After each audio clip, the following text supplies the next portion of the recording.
thanks everyone for joining again. I think Erica's going to help kick us off. Yes, hello. Thanks so much, Alicia, for the background information about logistics and getting us all together here today. My name is Erica Sussman, and I'm the Executive Director of the Center for Survivor Agency and Justice. And today's webinar is part 2 of a series of webinars that is focused on tax issues facing survivors. Today, the focus is on building multi-level strategies for change. Just a quick note about CSAJ's mission and vision to those of you who are joining us afresh and who have not been part of our conversations in the past, welcome. And to folks who are part of past conversations, we're so happy to see your names and not faces, but hopefully voices today. Thank you all. So CSAJ is a national organization. We have an ambitious vision, which is that CSAJ envisions a world where all people have equal access to physical safety, economic security, and human dignity. Our mission is focused on promoting advocacy approaches that remove systemic barriers, enhance organizational responses, and improve professional practices to meet the self-defined needs of domestic and sexual violence survivors. And it really is that three-pronged approach, that multi-level focus of our mission, which we will be delving into today in our work together, focused on different levels of advocacy as it relates to tax. I want to quickly introduce our esteemed faculty today. We're joined by Rebecca Thompson, who's Project Director with the Taxpayer Opportunity Network at Prosperity Now. Andrea Miller, Director of Economic Empowerment Programs with the Kentucky Coalition Against Domestic Violence. Laura Russell, Citywide Director for the Domestic Violence and Family Law Unit of the Legal Aid Society in New York. Jamie Andre with Indiana Legal Services Low Income Taxpayer Clinic.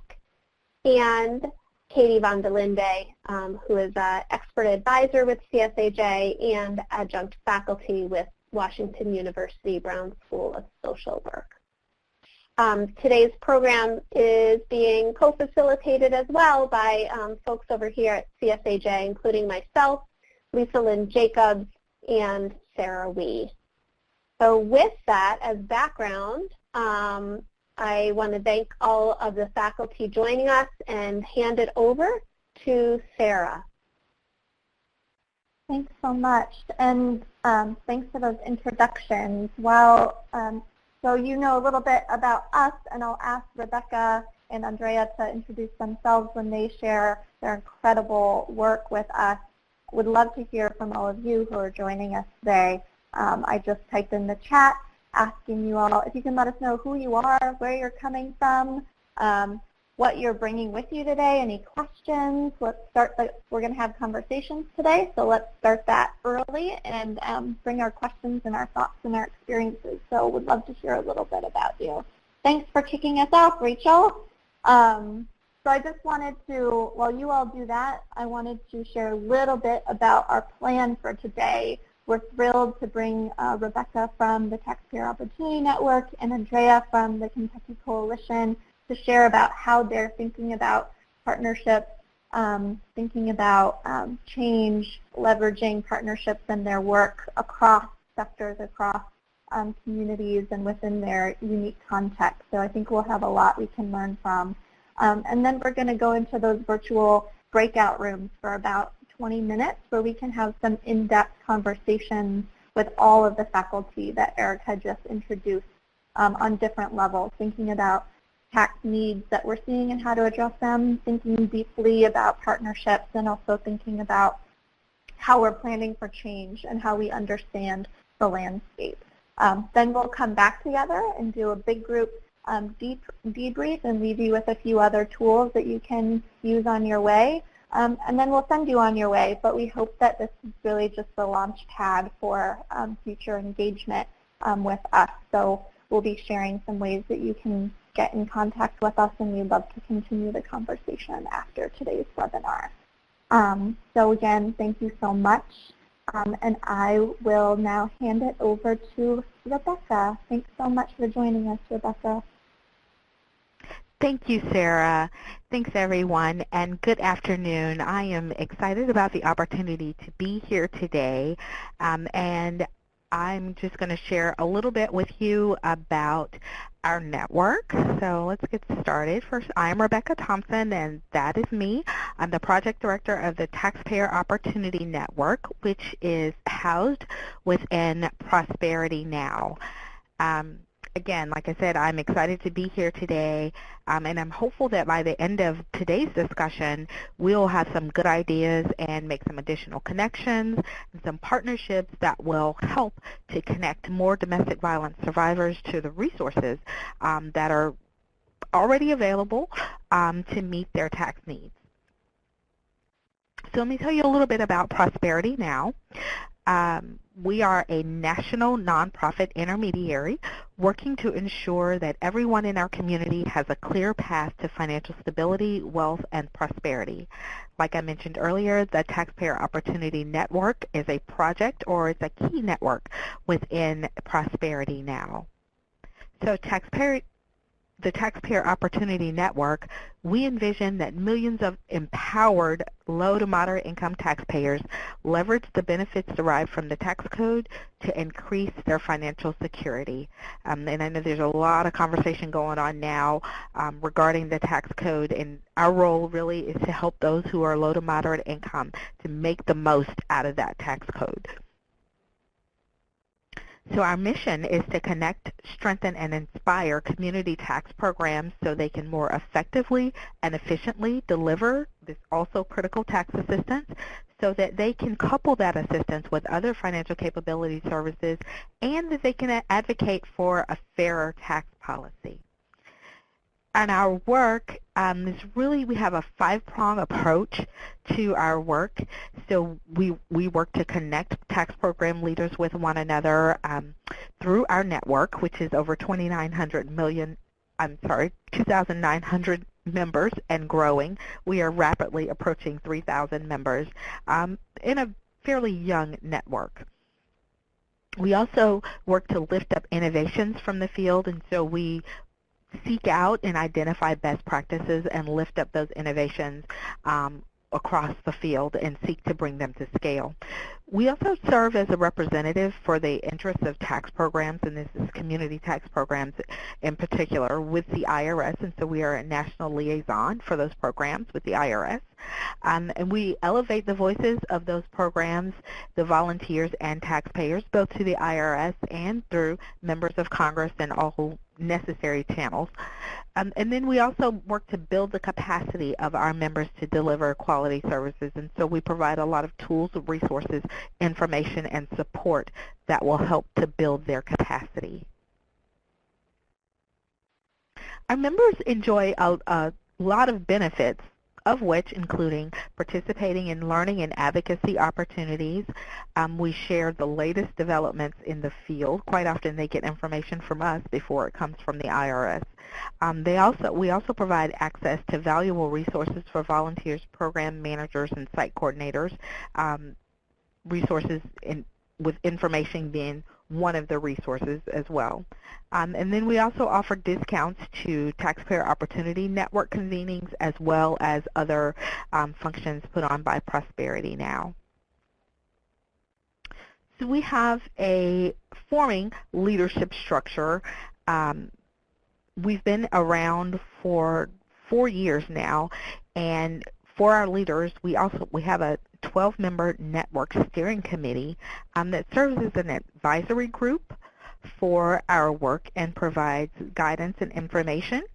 For for us. We also have several working groups who serve to identify and lift up and bring to scale innovations from the field, also provide tools, resources, information, and support in a variety of areas that are most critical to the volunteer income tax assistance program managers. A lot of our work deals with systemic issues, and this is where we spend a good bit of our time within Prosperity Now, is addressing systemic issues at both the federal, state, and local levels. So we do a lot of policy work engaged around the safety net, programs like TANF and SNAP benefits and housing supports, as well as the Volunteer Income Tax Assistance Program, and that's the area which I work in primarily. We also advocate for things like paid preparer minimum competency standards to ensure that even those who choose to go to a paid preparer are receiving the same quality and level of services that they would if they were to come to one of our member sites. We also advocate for the EITC and expansion of the EITC, as well as innovative policies such as establishing a rainy day EITC fund to help low to moderate income families who get the EITC to save. And we also advocate for credit access inclusion, which is alternative forms of credit reporting, which will serve to bring more people into mainstream credit. So we have a lot of different campaigns. I would encourage you to go to our website, prosperitynow.org, to learn about the campaigns that we have and opportunities to engage. And we've worked really hard to engage as many people as possible by allowing them or enabling them to do advocacy at your fingertips. And it's literally 2 to 3 clicks to be able to advocate on a variety of issues with your members of Congress on issues that are important to you. So when I think about the Volunteer Income Tax Assistance Program, there are several opportunities for the organizations that are represented here on this webinar to engage with the VITA program and seek out the services of their local VITA partner. So there are a couple ways that you can do this. One is the lowest touch is by spreading the word. Connect with your local VITA partners.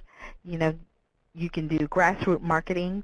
One of our partners has a great website that's taxtimeallies.org that has a lot of resources and materials and marketing materials there that you can share with your constituents.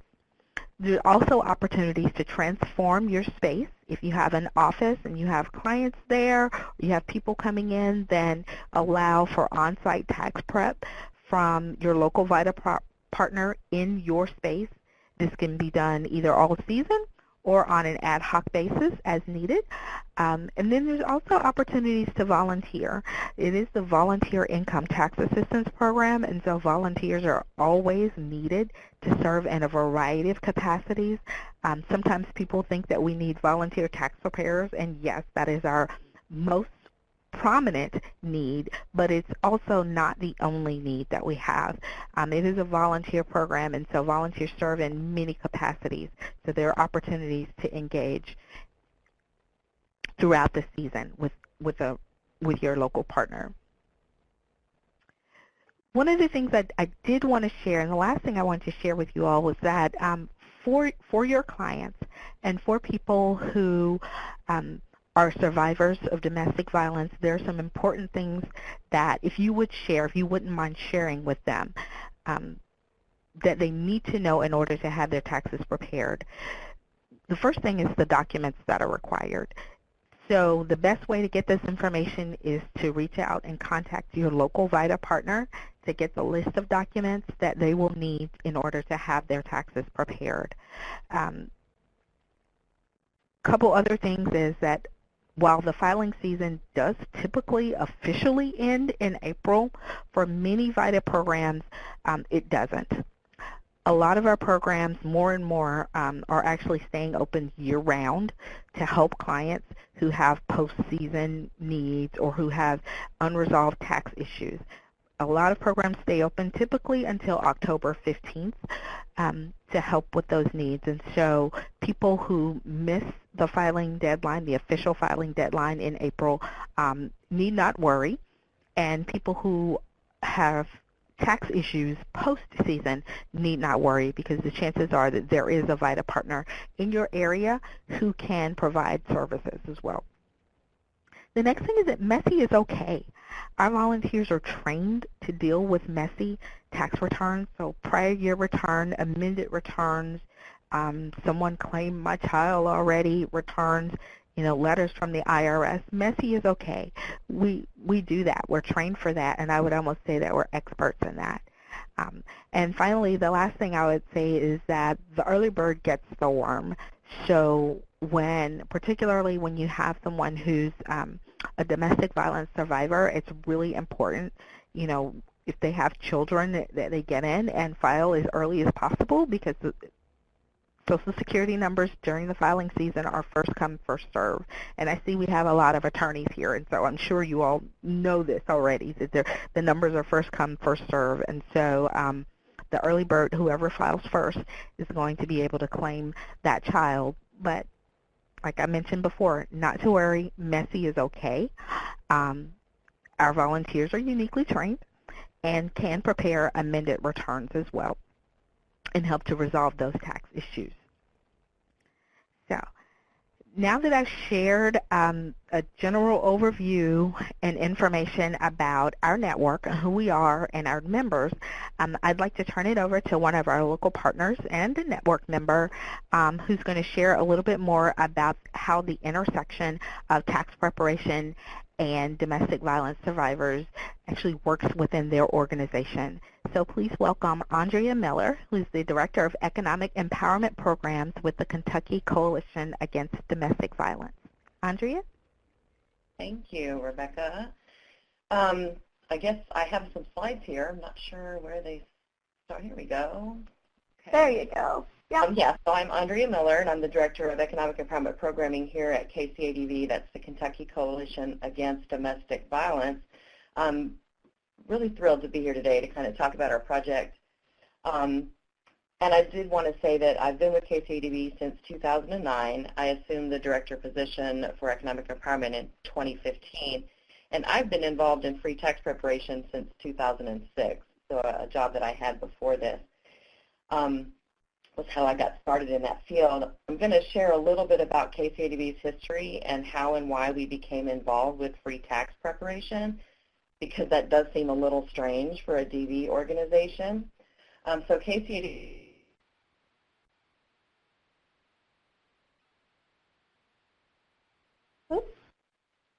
Hello. violence. And our mission is to end intimate partner violence by mobilizing and supporting our 15-member programs and our allies. And here's a map of where we are. Kentucky has 120 counties divided into 15 area development districts. And there's a DV emergency shelter in each ad, and the DV program serves, looks like we've lost internet. You cut out for a second, but you seem to be back, Okay. Andrea, so Good. go ahead. That's scary. We got to do. Okay, so now I have to find where we are again. Okay, let's try this again. It's still saying I have no internet. You're on the map slide, right? Yeah, I'm not seeing it because the internet connection is lost. Okay. On I'm my happy end. to move through the, we can still iPhone? hear you. Okay. Yeah, and I'll move the slides for you. Just let me know when. Okay. Of course, I'm the one that's going to have the technical problems. That's just how that It's not a webinar if something doesn't happen. You're good. Yeah, we are having internet in Kentucky too, I'm just going to say. And they did an upgrade, which apparently made everything worse. So all of you who can identify with shout that out in the chat room. Anyway, there's a DV emergency shelter in each area development district, and the DV program serves all the counties in its area development district with both emergency shelter and outreach programming. And these 15 organizations are our member programs. Federal and state funding passes through KCADV directly to our member programs to provide services to all victims across the state. And you can move the slide. And just for some short, little bit of statistical information there, KCADV in fiscal year 2017, our member programs provided emergency shelter and transitional housing to 4,803 survivors and their children, and then non-residential services to about 21,856 survivors and their children. And that non-residential service includes things like legal and court advocacy, safety planning, support groups, individual counseling, housing advocacy, financial education and self-sufficiency planning, access to our match savings programs, microloans, and last but not least, the free tax prep. And those pictures there are all survivors who participated in our economic empowerment programming in some capacity, whether it was buying a car, going back to school, buying a home. Those are some of the things that can happen. So if you'll move forward to the next slide, around 2004, KCADV's board, which was comprised of the executive directors of our member programs, started to realize the importance of economic issues as it related to long-term victim outcomes and security. And in addition to the dynamics of domestic violence, where it might take a victim several attempts to successfully leave, our programs are also seeing cycles where the grown children of former victims came into shelter with their children. So KCADV then was tasked with looking into ways to build economic self-sufficiency programs. We started with a federally funded match savings program designed to help low to moderate income survivors build assets. That program, which was funded through the Assets for Independence Act, or AFI, allowed participants to save over time, usually in about 3 to 5 years, and have their savings matched at a defined rate for the purpose of home ownership, post-secondary ed, or starting a small business. The program required completion of the financial education and asset-specific training like pre-purchase homeownership counseling. And the goal was to bring those survivors from short-term safety to more long-term security. You can flip the slide.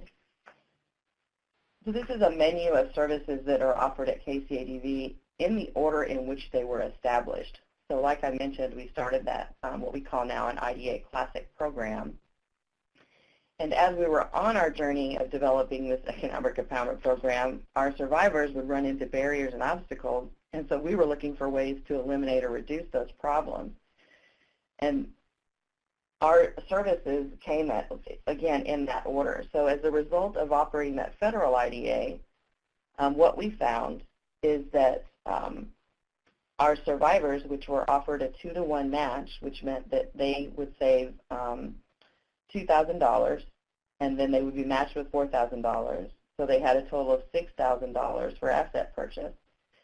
They were typically single parents with incomes that were ranging about $14,000 to $19,000 a year. So saving was really hard, and we needed a way to help survivors maximize their IDAs. And since our survivors were working, earned income was a requirement of that federal program, they were most likely eligible for the Earned Income Tax Credit. And child tax credit, additional child tax credit, and sometimes education credits when those came out. Deposits into an IDA from tax refunds, including EITC, was allowable, and tax time was often a time when our population had a huge, large infusion of cash. So we had heard statistics like from the IRS that about 20% of taxpayers who were eligible for the EITC were not claiming that credit. We also saw our survivors paying substantial amounts, anywhere from $300 to $500 to get their taxes done, and these were very simple returns. We kind of thought that was basically robbery, and so we started looking at how could we help with some of those issues. So there were pockets of agencies in Kentucky who were providing VITA services, so the Volunteer Income Tax Assistance Program, but the efforts weren't coordinated across our state. So KCADV began to search for who was providing services and how we could work together. We organized what was called the Kentucky Asset Success Initiative, or CASI, and we wrote for an IRS grant to provide VITA services to the state of Kentucky, with the exception of Louisville and Northern Kentucky that had their own programs going on, and they had established VITA in both of those areas. So then we started to subcontract with the lead agencies across those coalitions, and if you'll flip to the next slide, there's a map of the coalitions. And then we would, again, subcontract with that lead agency, and then they would subcontract with the other providers that were in their area. And then we became involved at the coalition level in actually coordinating training. Quite a bit of our staff actually would certify and help prepare during that time. And if you'll go to the next slide, I'm just going to talk about partnerships and finish up a little bit. With the IRS help that we received, we started to grow the coalition and involve state officials. We involved the Department for Community-Based Services so we could get the word out to maybe survivors who weren't going to shelter or weren't seeking outreach but might need help, or even just low-income folks who would need that volunteer assistance. And then we also involved our governor's office. We would do press conferences, again, trying to grow the coalition. And that map represented the coalitions that were created as we ran the IRS grant up until about 2014. And during this time, we were also involved with the National Community Tax Coalition and Prosperity Now, which was CFED at that time, at the national level. And that helped keep us up to speed. I think Rebecca talked about how we would learn things from them. And this was true. We actually heard it from them sometimes before even our IRS partners. And this is still true with the Taxpayer Opportunity Network. We are actually still hearing things.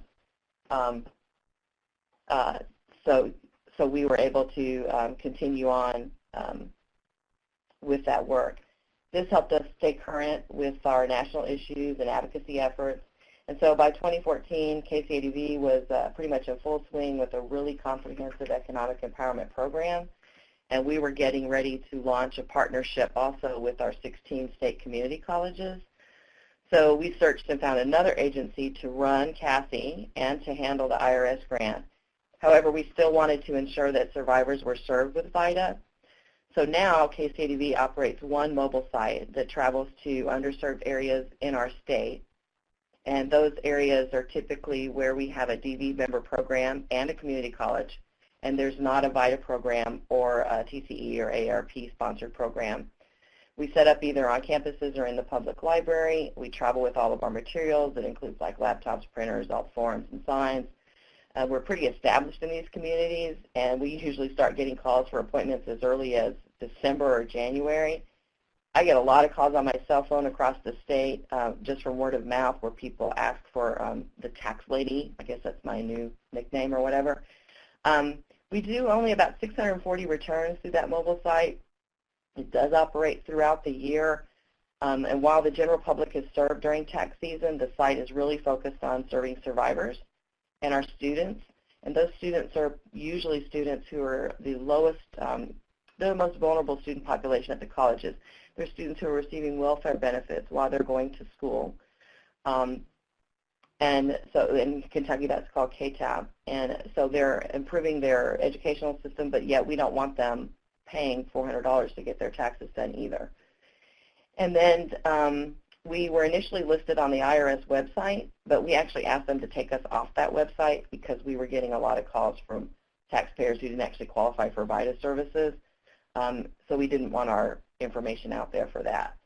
We do ask that our member programs, we ask our member programs and our college partners to kind of screen their students and the survivors that are coming in for tax issues to see if there is something that we might be able to help them resolve. This is something that happens every season. There's always a few situations that come up where we are very specifically contacted to speak to a particular family or person. If you go to the, well, I think we're on the partner slide still, but because we're a VITA site, we are limited in scope, and when we're working with survivors, there can be instances when a more advanced level of assistance is required. I saw that there were a lot of attorneys, let's see, representatives on this webinar. We love you. We're glad that you're here, because about 1 or 2 times a season we'll run into a person who's married or divorced, a divorce survivor who needs to file innocent spouse or previous tax returns that were filed maybe perhaps under duress or coercion. We've also seen and referred survivors with IRS collections for older debt that was likely related to DV. Mostly what we've seen are survivors who never saw a joint return that was previously filed, or perpetrators who put assets like a business in that survivor's name in order to avoid some sort of responsibility, usually debt like child support.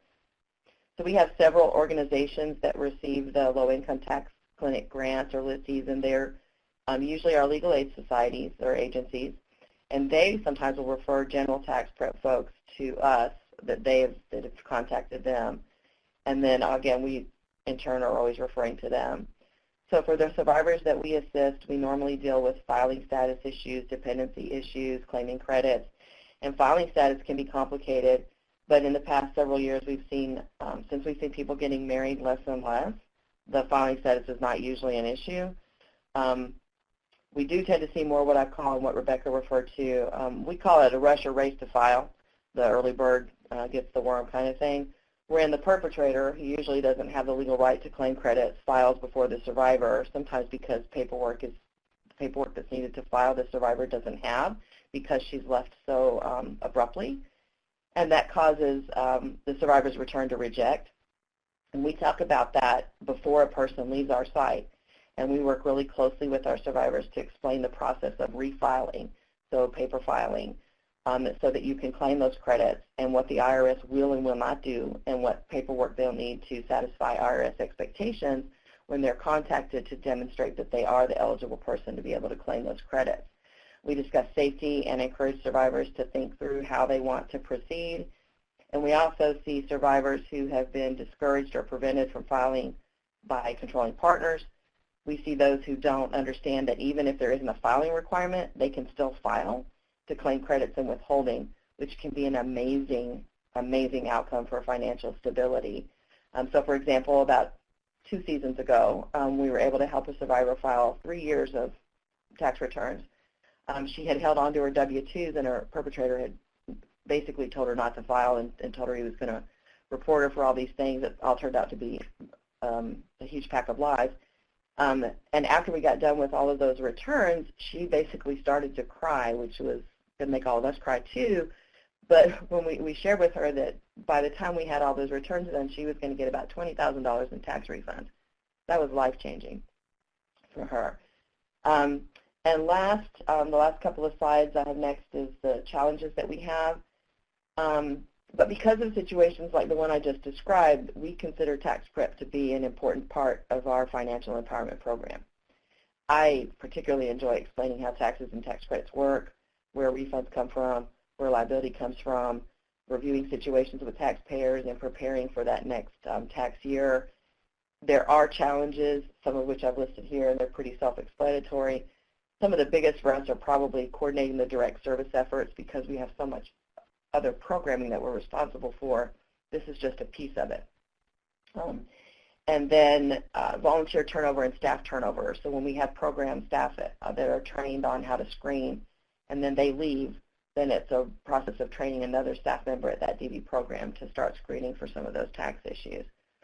And then the last slide is really just my contact information. So if there's any questions that aren't answered during our Q&A or questions about KCADV's programming in general or how we set things up, feel free to reach out to me directly. I'm happy to take any emails or phone calls. And that is all that I have. Wow, that's a lot.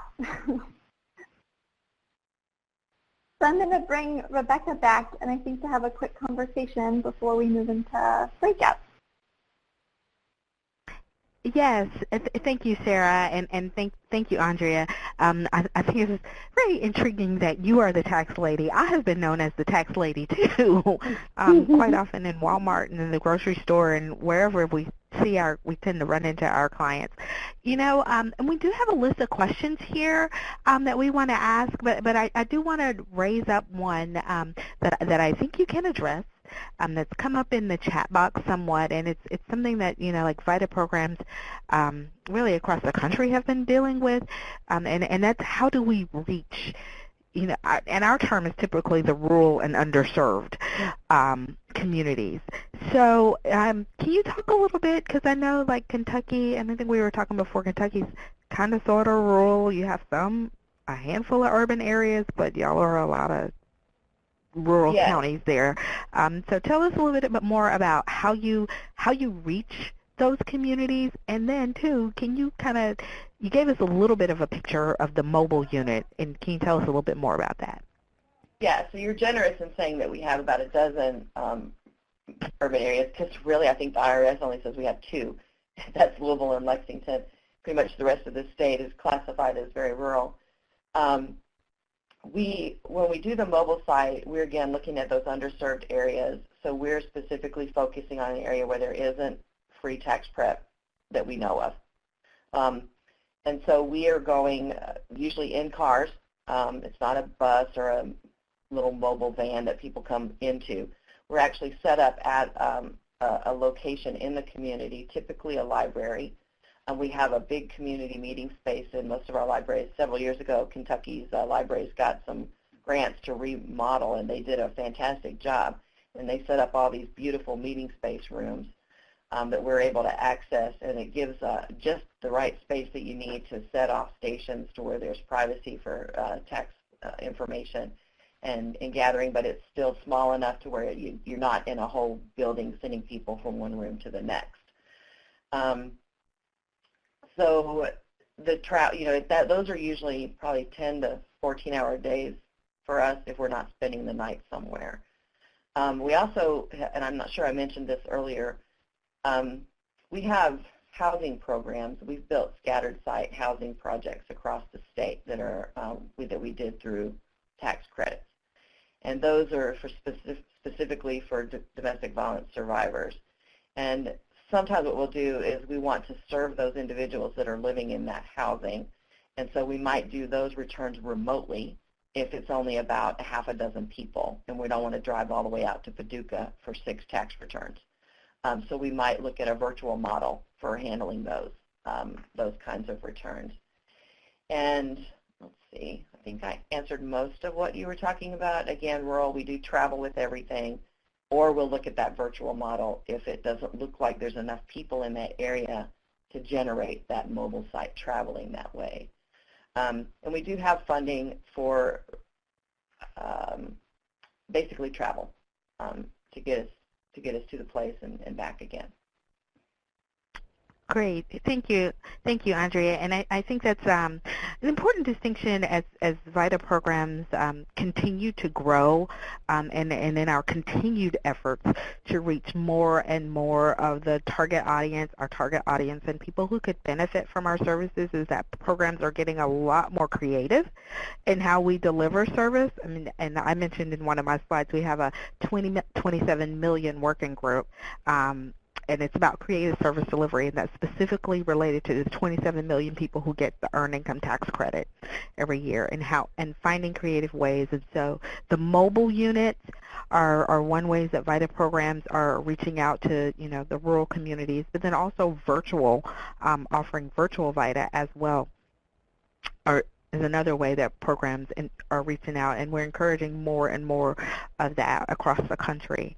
I did want to talk about partnerships, because I think as we head into our breakout groups, we are going to talk about partnerships and strategies, and so I wanted to just touch base just a little bit more about the kind of partnerships that you all enjoy and have formed over the years that have really helped. And I know you mentioned the low-income taxpayer clinics that you all partner with, and then you also have your coalition of DV providers across the state. Who else are you partnering with? So we do partner with the community-based services organizations in case there are survivors, and really this is just a way for us to reach more survivors. That's how we always look at it. I mentioned the community colleges. We also do the family resource centers at the schools, so the Friskies. We'll involve them. Let's see, the community action agencies, the United Way organizations. A lot of them actually operate tax sites of their own, so we're just trying to figure out who they are and where they are so we can make sure we have a comprehensive list for survivors. For the virtual work, we really depend a lot on the colleges and our DV programs, because there's a trust relationship between the coordinators that work at the colleges and our DV member staff when they're talking with a survivor. And we feel really comfortable about how that works, that virtual model works for us. Let's see, can't think of anybody else that we have partnered with. Okay. That's a pretty expansive list. Well, and I think, for tax season, we did back down a little bit. I mentioned that because running that grant was just way too much for us with everything else that we're trying to accomplish that seems more DV focused. But we don't want to give this up. And it's for those reasons that I mentioned earlier. It's really important work for us from a financial stability perspective and making sure that survivor situations are really addressed when they come in by someone who's really actively listening and knows what questions to ask. Right. And that's really important. And I think that for us, again, backing down, used to during tax season, I probably was never in the office. There was a joke one time, one of our staff members had a child. She goes, I don't think that person exists because they're never here. It's because I'm always on the road traveling. Right. So we've backed it down a little bit. We probably do, in our locations, we're probably out maybe 3 to 4 days a week, which is not as much as 6 days a week. And we tend to, again, focus on very specific areas, mostly in late January, early February, late February, and then a few days in March and a few days to catch some folks at the end. And as I mentioned, we do offer the services up throughout the year to survivors and students who come in who haven't filed and need to file or should file. Great. So I have one more question because I'm all about the story. So if you can tell me what it means to the people that you help. And I'm thinking of the story that you shared with me earlier, and I just thought that it was a phenomenal story, and how VITA and the free tax prep services really fits into your organization's overall mission of helping DV survivors and what it means to them. What, like something as simple as preparing somebody's taxes can really make a difference, right? Sure, and so I have a lot of favorite stories at tax season. One of them is the one that I shared about the previous year returns for the woman that was 2 years ago. But when I first started working for KCADV, the first tax site I did, my task was to go out to the DV programs and do taxes for survivors who were either in our housing programs or in shelter, or working with our outreach offices, and even for some of our DV program staff who are really low income themselves. And so I met a woman at one of our tax sites in eastern Kentucky, and she came in and she had just moved into the housing. She had just started going back to work. She probably made like $2,000 that year, and she was telling me what her goals were for her family. And I, of course, being an economic justice person, I'm like, hey, we have a match savings program, because she said she wanted to be a homeowner. And I'm like, that's great. I'm thinking $2,000 a year, we need to work on that a little bit. But at the same time, I'm going to tell you about the resources that we have. So she enrolled in our IDA program, and then she started to increase her income over the next few years. I did her taxes for her every year. She saved $16,000 over 4 years by dumping her refunds into her IDA. And then she bought her home, and she had told me when she was wanting to be a homeowner, she kept telling her kids, we're going to have a house, and we're going to have a big backyard, and we're going to have a swimming pool in our yard. And she did buy a house.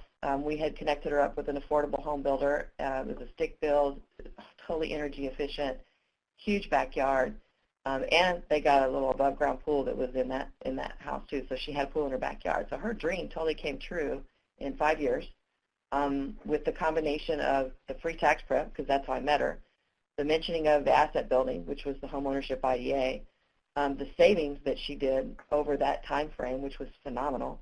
And now she skipped 1 year, and she didn't think she could come back after she bought her house. She didn't think we would do her taxes for her. So for some reason, I don't remember why, but I was in contact with her, and I said, hey, what are you doing about your taxes? And she had paid somebody to do them. And I'm like, please stop. Come and see us. And so that next year, we did her taxes for her. She gets about $8,000 or $9,000 with her refund, and she pays her mortgage up the whole year. Totally her idea, amazing. She's working in an hourly position, so for her home is very important, and she wants to make sure that it's secure place for her and her children. And so she never worries about her house payment during the month because she has already made it. So if her hours are cut, she's not concerned because she has this plan in place. And she's paying ahead So that's even better because now she's going to cut down on it. And she got a really great product with her home ownership interest rate and things because of the credit building work that we were also doing with her at the time that she was enrolled in the IDA. So that's why. She's a perfect example why we keep this work and why I would never want to give it up because it ties everything together. And someone who comes into an emergency shelter after multiple instances sometimes of horrific experiences, they can make some of those dreams come true with some of the products that are out there, including free tax prep. Wow. Thank you. That is definitely life-changing and definitely what I would call a continuum of care. So let's go ahead. Thank you so much for sharing that. And I'm going to go ahead and turn this back over to Sarah. Yeah, and I'll bring Katie in. We want to take the conversation you just had into these breakouts. So Katie, to help explain what that looks like. Fantastic. Well, thank you all so much for your attention. And so we hope that this was really a kickstart for your thinking about how you are doing tax work in your area and some of the issues that come up for you. So we're going to all now be placed in different rooms. We'll have 3 different virtual rooms. You won't have to do anything. When it's time to go, you'll just be all of a sudden show up in one of the 3 rooms. And each of the rooms will have a facilitator as well as faculty who have been a part of either this week's webinar, Andrea or Rebecca, or a part of last week's webinar, which was Laura Russell and Jamie. So you will all be going into a room. One of the rooms will be looking at issues of needs assessment and understanding really how barriers around taxes or other issues are coming up, what are coming up in your communities. Another group will be looking at partnerships and exploring kind of the partnerships that could help explore innovations in how we're serving survivors. And the third group will be working on strategic action planning, thinking about what are some of the action areas in terms of doing systems change work related to taxes and how tax work is impacting survivors. So you will be able to speak in the room. So we will be first completing a short poll to kind of see where everybody is on some of these issues. And then we will be facilitating a discussion with the folks that are in the room, and hopefully you'll be moved to participate in that either by typing in some questions or by speaking with us verbally, and we can hear you that way. So if you see on the slide now, it shows that we will be doing orientation and instructions. We'll be doing some open discussion, questions that you might have for faculty, and then really focusing on the topic that your room will be thinking about. And then at the end, we will summarize kind of the action plans. What are the takeaways from our discussion? Then we'll all come back together again and share some of the key ideas that came up for your group. So I think Andrea, I think we're ready. Alicia, we're ready to go into our room. All right, so we're going to start the breakout groups now. Just as a reminder, if anyone did use the dial-in option, we have quite a few phone numbers here straggling. If you did dial in, you can look at the top of your screen and click on the eye icon. It's got a little bubble. It looks like a little cloud. If you click on that and click more options, it will give you your telephone token. And you can just type that right into your phone to merge your phone and your name to make sure that your audio and your visual match up in the room. So if everyone could just take a moment to do that. If you're not able to do that, just hang out and we're going to, I will go down the list and unmute you one by one to make sure that you get put in the correct room. So if you guys are ready, we can move into the breakouts. Let's do it. Hello, are we back? Hi, we're back. I think we're back. Great. Well, I heard that there were a few audio issues, so thanks for hanging in there and chatting with us in the chat for trying to talk, and thanks to our faculty for kind of sharing your experience in different ways. So let's do a quick share back. We have about 13 minutes left, and I just want to kind of hear the top lines from each group. And to our attendees, feel free to continue using the chat and share any reflections, reactions you have from those from our breakouts. So I'll share our top lines, and then Laura, if you want to chime in, feel free. We actually moved into the partnership building space a little bit, because one of the key questions and challenges that we discussed was, we can assess for tax issues, but then what do we do when we find them? How do we address them? And so we kind of moved into that space. Laura talked about how to beware of paid tax preparers and some complications there, exploring the utility of law school clinics, all of those things. Are there other takeaways for you, Laura, that you saw? No, I think you covered it all.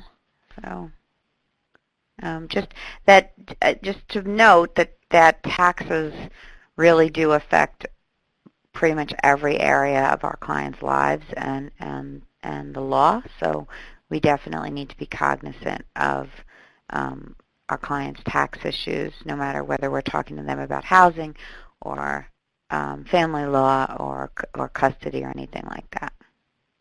Mm-hmm. Yeah. Katie?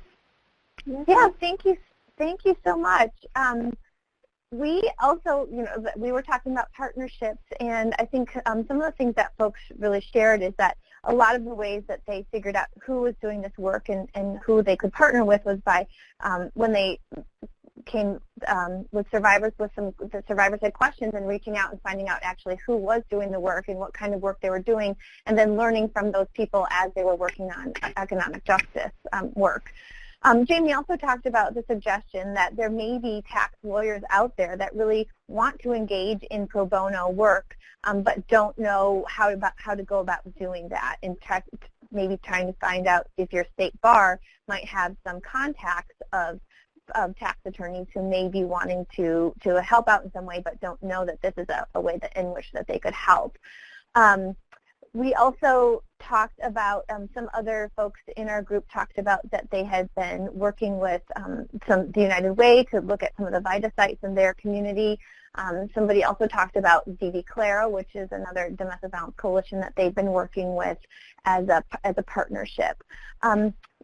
Jamie also discussed that it's also really important as a tax lawyer to make sure that our clients also are connected to other forms of support, whether that be as a family lawyer or domestic violence advocate that can also be providing assistance along the way, and that also getting folks connected to family lawyers early on in the process may actually be a way to avoid tax problems that may come up in the future. And so those were the key things that came up that I'm thinking about. Andrea or Jamie, did you have anything to add?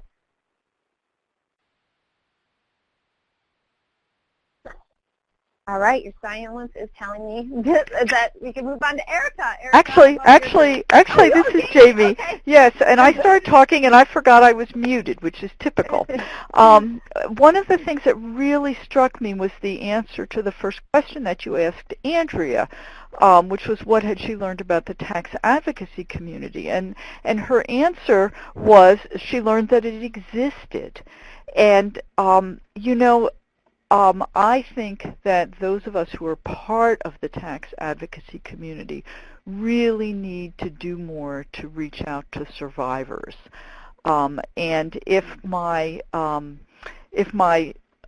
relationship over these last few years with the Center for Survivor Agency and Justice has taught me anything, it's that if you are a tax professional and you are persistent, eventually it will really begin to bear fruit in the sense that partnerships will develop and you will find yourself representing more survivors and more survivors and more survivors. And so I encourage those of you, and I know there are a few of you on the call, who are tax professionals, you need to reach out to the DV community.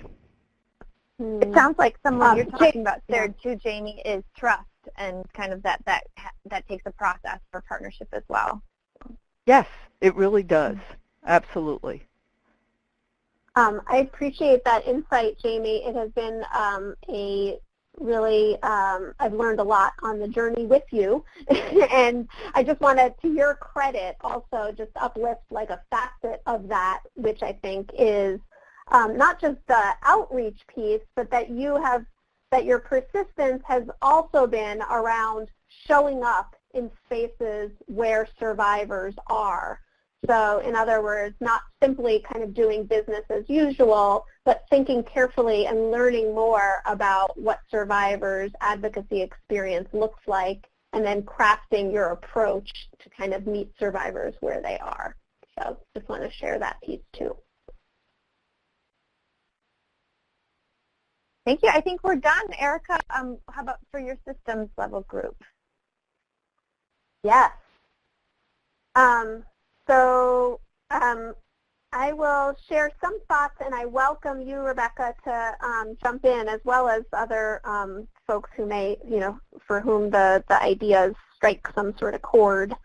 So one of the pieces that we were talking about is the need for, Rebecca spoke of the need for cultural sensitivity. And having a better appreciation of how people's cultural context impacts their sort of where they sit in terms of their needs and the advocacy approaches that are required. And we had one participant share an example of her experience in working with a client who speaks Swahili, but was not fluent in English.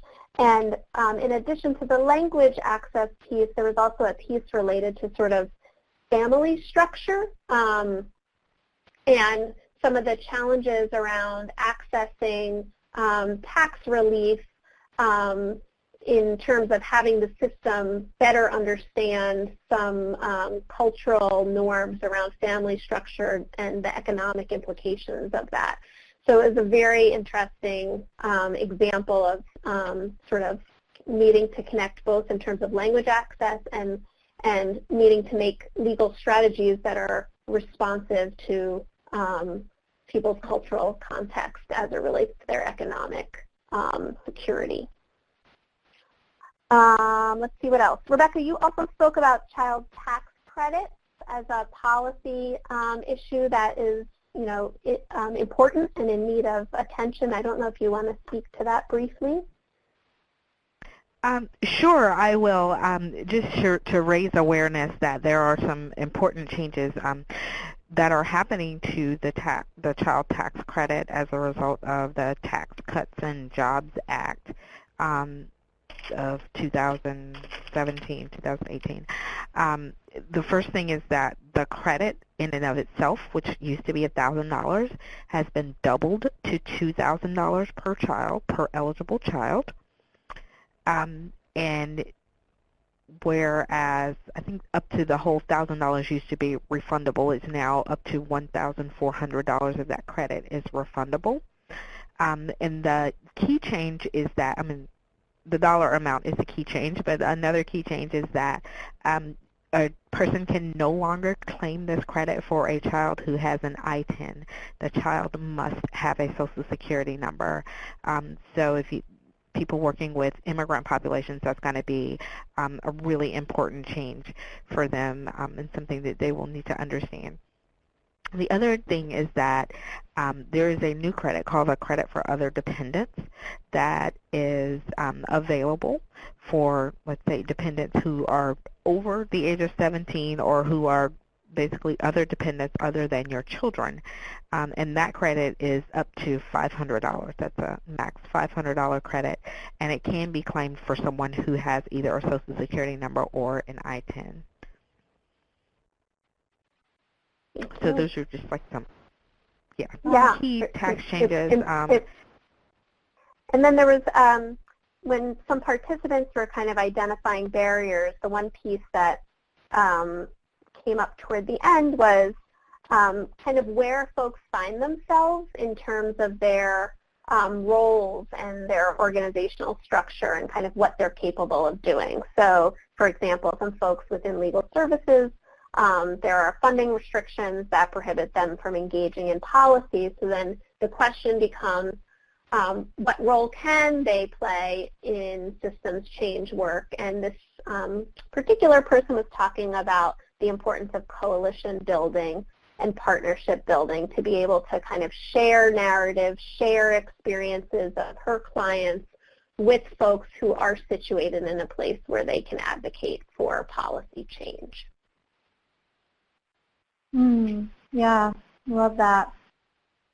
Thinking about where you are, and then that links to the partners, which Laura also brought up in our needs section that has come up, and understanding where they're coming from and what their goals might be as you do that, and which also links to the reaching out. So that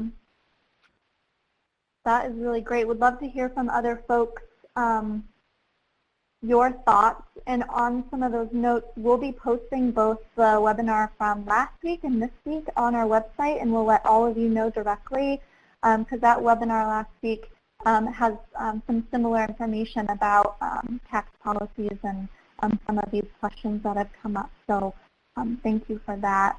As we sign off, one thing I do want to request of you is to let us know what you're thinking about now and what you thought of this webinar. I just entered a link to an evaluation form. Would love to hear your thoughts and make sure that we connect with you after this time. Quickly, while you were in the breakouts, you probably saw some of these worksheets that were posted up there. They're also in the file box. They're for you. They're there to help you think through what is it that you know, what's currently happening, what's currently working, where are opportunities when we're thinking about needs and how to identify those needs and make arguments and cases in our organization for doing more in the area of tax. The worksheet on partnership building, thinking through similar questions, mapping out who you know and what they do and what they might be looking for as you reach out to them and build these partners. And then in systems thinking, what are some of your goals in this tax space? How can you break those down into actionable steps? Who do you need? Doing that synthesis that Erica was just talking about in leveraging partnerships, thinking about where you are, who you're trying to serve, being really specific and strategic about this work. So I hope that you download those, use them, ask us questions so that we can link you back with all of these wonderful faculty that we've been so honored to be able to bring and talk with you all today. So with that, I would love to hear any final questions, thoughts on next steps, things that you need, and also just give a thank you. While we're 1 minute over, really enjoyed talking with you all, appreciate all the insight, the questions, being bold and sharing places where you're struggling and where you're thinking, and just know that we're here. I'm going to go through some of our announcements. We are looking to hear about what it is that you're doing in this space. If you're doing innovative work and want to share it, let us know so that we can share it with the world. We have tons of screening and assessment came up multiple times. We've got a lot of resources here as well as in our guidebook, other resources that can help you think about all the economic issues that show up for survivors and how you might approach that in your work or enhance it. Don't forget our guidebook, which is why we're here, to think about these issues in depth. And we have other resources as well that can help think about intersectionality in the work, that can help think about bringing margins to center and working toward equity. And that's all we have for you. So thank you all so much, and thanks, Alicia, for hosting us. Thank you, everybody. Thank you. Bye-bye. Thank you. Bye-bye. Good night. Bye-bye. Thank you.